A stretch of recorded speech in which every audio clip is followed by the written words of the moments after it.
Étant donné que la semaine dernière, je vous ai donné 7 conseils vestimentaires à ne pas suivre, cette semaine, je me suis dit, pourquoi ne pas faire l'inverse? Donc, messieurs, mesdames, oui, parce qu'on a également des dames qui sont abonnées à la chaîne. Et je vous dis merci. Fin de la parenthèse. Donc aujourd'hui, je vous propose des conseils vestimentaires pratiques qui pourraient fortement vous faciliter la vie. Bonjour à tous et à toutes, je m'appelle Chris Kabeya. Bienvenue à la chaîne YouTube de Gentleman First en français. Si c'est ta première fois ici, je t'informe qu'il y a une nouvelle vidéo chaque mercredi. Donc n'oublie surtout pas de t'abonner. Assure-toi d'appuyer sur la cloche pour ne rien manquer. Parce que de temps à autre, il va y avoir 2 vidéos par semaine.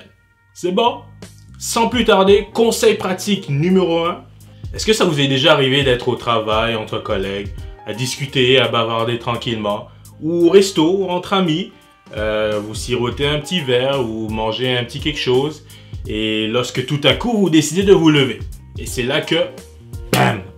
La honte parce que tu as une belle bosse dans tes pantalons, alors que ton soldat, il est tout à fait au repos. Ouais, ça veut dire que tes pantalons, ils sont peut-être bien au niveau de la longueur, mais au niveau de la taille, t'as sûrement perdu un peu de poids ou du moins, t'as pas choisi la bonne grandeur en magasin. Et lorsque tu portes une ceinture pour maintenir le tout en place, cela crée cette situation inévitable, très inconfortable et surtout gênante.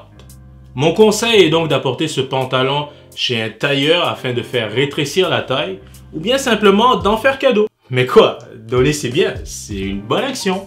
Conseil pratique numéro 2, il est directement relié au premier. Trouve-toi un bon tailleur. Vous savez, la différence entre un gars stylé et un gars pas stylé peut être aussi banale que lequel des deux apporte ses vêtements se faire ajuster chez un tailleur. Ce simple petit élément fait réellement toute la différence. Mais là, je t'entends déjà me dire, mais Chris, comment je fais pour trouver un bon tailleur? Super simple. Prends ton téléphone, active ta géolocalisation, va sur Google et tape tailleur ou nettoyeur. Puis là, je t'informe que la plupart des nettoyeurs vont également avoir leur tailleur sur place.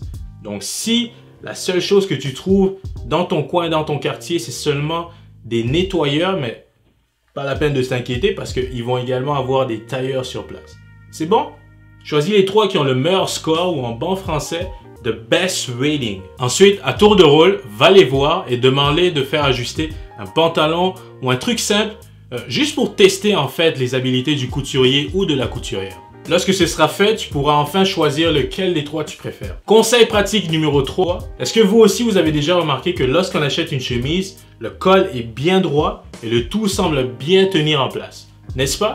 À force de porter et laver la chemise en question, le col ramollit et on passe de ça à ça. Afin d'éviter ce problème, je vous propose donc 4 solutions pratiques. La première, vous la connaissez tous, le bon vieux fer à repasser. Bon, je ne pense pas que vous avez besoin de moi pour repasser un simple col de chemise, mais je le mentionne quand même à titre indicatif. La deuxième solution fait preuve d'un petit peu plus d'imagination. Si tu habites avec une femme, donc ta copine, ta femme, ta soeur, ta mère, ta grand-mère, il y a de fortes chances qu'elle ait un fer à faire aplatir les cheveux. Est-ce que vous me voyez venir?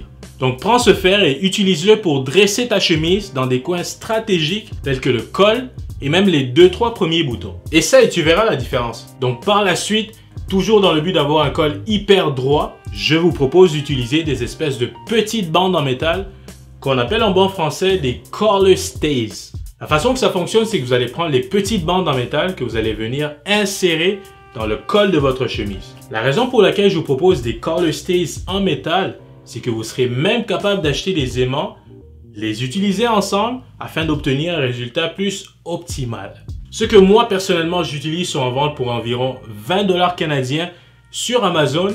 Donc je vais vous laisser le lien dans la description afin que vous aussi vous puissiez en profiter. Et le 4e élément pour le point 3, ce sont les fashion anchors. Personnellement, je les utilise pour mes cols de chemise ou même des polos. Oui, parce que ce n'est pas toutes les chemises qui vont avoir les petites fentes afin de pouvoir insérer les collar stays. Donc dans ces cas-là, ce que moi je vous propose d'utiliser, ce sont les fashion anchors, tels que ce que j'utilise présentement. Le lien pour t'en procurer sera dans la description. L'avant-dernier, conseil pratique numéro 4. Est-ce que vous avez déjà entendu parler d'un truc, en bon français bien sûr, vous commencez à me connaître. Les shirt stays. Je vous mets en contexte. Est-ce que ça vous est déjà arrivé de vous habiller de façon formelle et la veille vous étiez fait cette belle idée de ce dont à quoi vous alliez avoir l'air pour finalement être déçu du résultat? Le look en question était constitué d'un pantalon en tissu avec des chaussures propres et une belle chemise insérée dans vos pantalons. C'est avec ce dernier élément que tous les problèmes surviennent. Donc ta belle chemise n'arrête pas de ressortir petit à petit de tes pantalons et résultat, à tous les 2 heures, tu es là en train d'essayer de réajuster le tout. Et c'est là que j'interviens avec les shirt stays. Je vous propose cet article que j'ai découvert il n'y a pas si longtemps et qui a complètement changé ma vie. Bon, c'est vrai, j'exagère un peu. Mais je vous avertis, vous allez assurément constater la différence. Le lien pour acheter des shirt stays va également se trouver dans la description. Et pour terminer, mon conseil pratique numéro 5, je pense que tout le monde a déjà vu cette situation lui arriver au moins une fois dans sa vie. Bah, à moins que vous habitez dans un pays chaud. Tu as un hoodie ou un sweat à capuche, si tu préfères l'appeler comme ça. Donc tu le laves et le mets dans la sécheuse. Jusque là, tout va bien. Lorsque tu le sors de la sécheuse, tu constates que le lacet qui se trouvait dans les 2 petits trous de ton hoodie et qui te permettait de l'ajuster n'est plus. Merde. Donc la panique, tu te demandes quoi faire. Pour remédier à la situation, tu vas simplement avoir besoin de 3 choses. Ton lacet, un papier collant et une paille. Sans oublier ton sweat à capuche, bien sûr. Donc tu fais ton petit bricolage. Tu insères le lacet dans la paille. Tu t'assures qu'une partie du lacet est bien ressortie. Tu mets un petit peu de papier collant pour que ça tienne bien.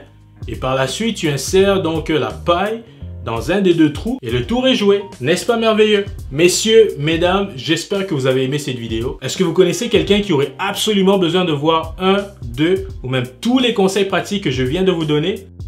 Alors assurez-vous de partager cette vidéo avec cette personne. N'oubliez surtout pas d'appuyer sur le bouton j'aime car ça aide énormément la chaîne à se faire découvrir. Si ce n'est pas déjà fait, assurez-vous de vous abonner à la chaîne. Appuyez sur le bouton notification pour recevoir toutes les alertes lorsqu'on sort une nouvelle vidéo. Et nous on se retrouve la semaine prochaine.